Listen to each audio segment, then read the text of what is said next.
for us, but also for the environment in which we live and play in, and really creates almost this beautiful balance between the two worlds as well when we connect to this bridge. Hey everyone, it's so good to be back. My name is Brianna Jolie. If you're new here, I am a spiritual mentor, a channel, and I love working with animal alchemy and sharing my teachings here on YouTube and my Instagram. I have not been making many videos recently because I have been transferring from working into a 9-to-5 environment to now working for myself full-time and doing this beautiful business and service that I love to do and fills up my soul. So thank you for being here. Thank you for supporting. And if you enjoy this work, please share a like, a comment. I would love to connect with you.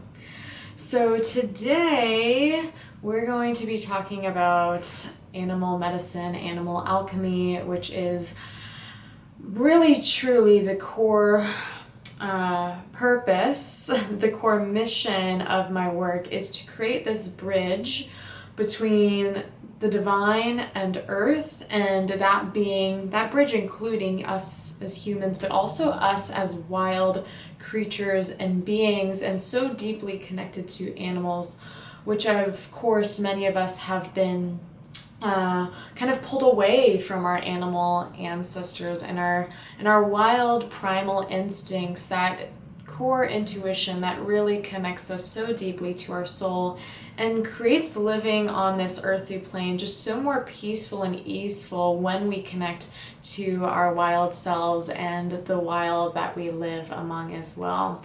So today I'm specifically going to be talking about the first steps to working with animals and animal medicine and animal alchemy. And if those words that you have not heard yet, I will also describe them briefly and share some beautiful tips with you.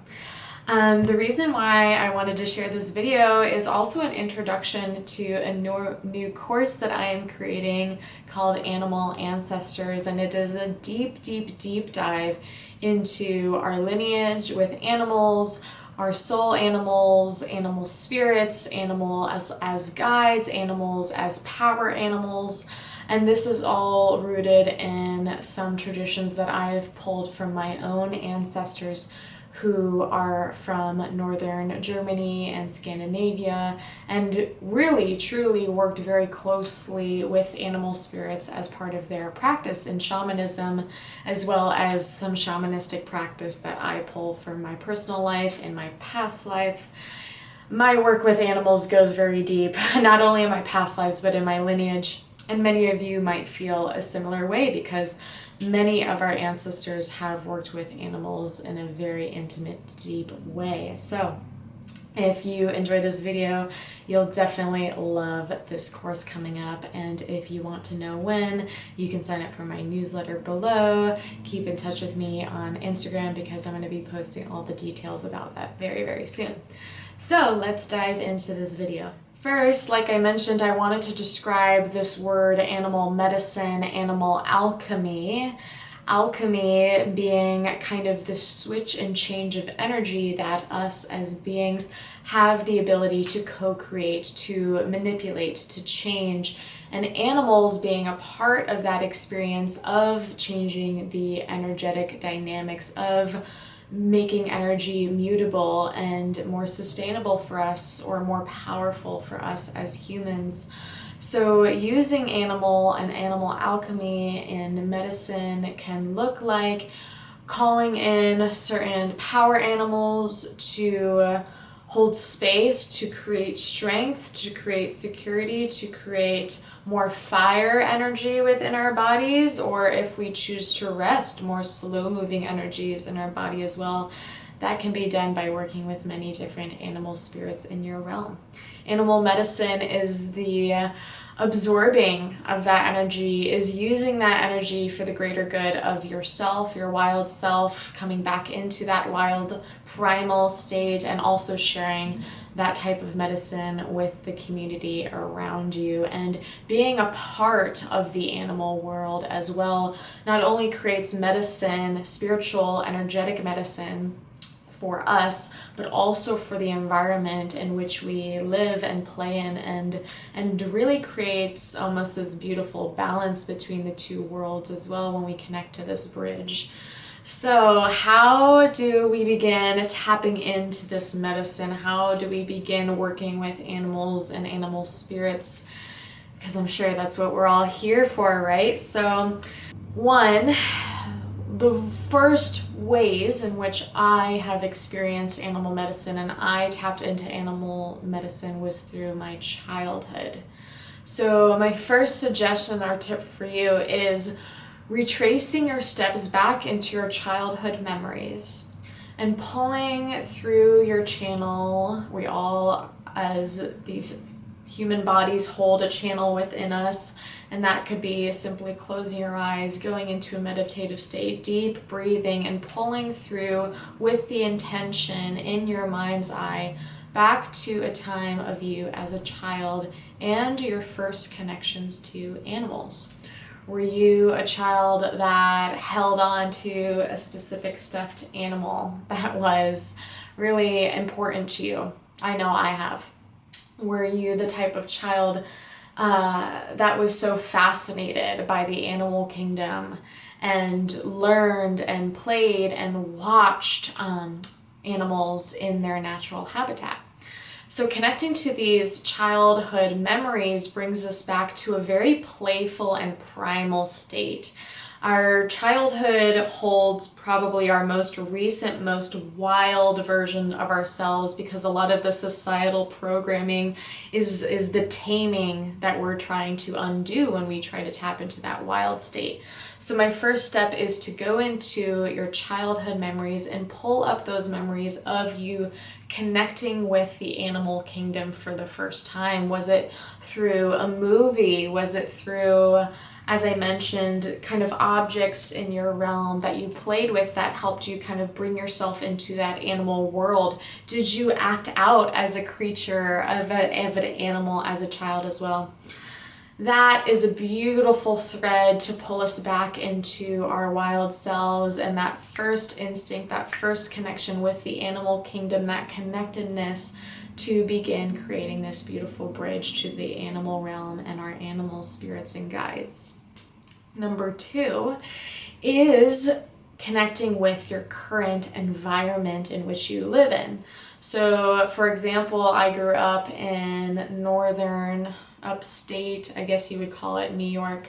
So woodland areas is what I'm getting at. The creatures in my immediate realm were wolves. I was lucky enough to grow up near a wolf sanctuary, so not necessarily just me crossing wolves in the wild, but them literally being a part of the town that I lived in. So wolves are really important.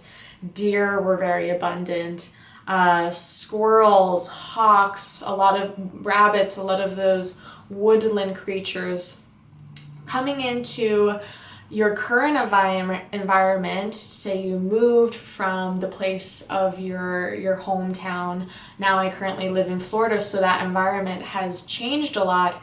Connecting to your current environment of animals would be your next best step, because this is now the bridge that you're connecting with your current reality, your current world, and creating that harmonious environment between you and the creatures that you live among, even though you might be separated by a house or a tent or a wall, right? Connecting back into your environment. So first would be observing what animals are present in your current environment and the elemental wisdom of that environment as well. So the woodlands being very earthy, a little bit cooler in energy, the cold weather, versus where I live now in Florida, this kind of hot, humid, temperatured climate. It's very both watery and has that fire element as well. So connecting into the home, the mother, the father of where these animals live as well as you, will begin to then unravel that primal instinct of feeling one with the creatures in your immediate space and realm. And with this, I also invite you to go outside and be with them, to observe them, to watch them, to write down any messages or notes or inspirations that you receive from feeling included in part of both their world and yours as one. Third would be to begin trying to tap into your ancestral relationship with animals as well. Now, a lot of us do not have the privilege of knowing where our ancestors uprooted from or were literally taken from, right? We want to be sensitive to that as well. But we can absolutely connect to our ancestors through the wisdom of our soul. Even though they might have been displaced, this information lives and breathes within you.